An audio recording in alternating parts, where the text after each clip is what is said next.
Hello guys and welcome back to my YouTube channel. In this video tutorial I will show you how to download or install Goals game on PC via the Steam launcher.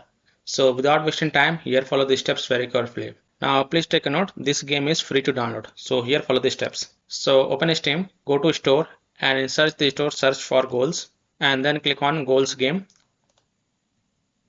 Scroll down and here you will see play Goals free to play. So click on play game button. And here you can see Goals game and the file size is 2.43 GB. So click on install. Now read the EULA terms and condition and then click on accept. Now go to the library and here you can see that Goals game is getting downloaded on my PC via the Steam launcher. So I hope you can also follow the same steps to download and install Goals game on PC via the Steam launcher for free. So that's all for this video.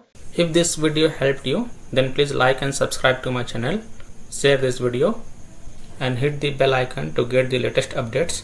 Thank you.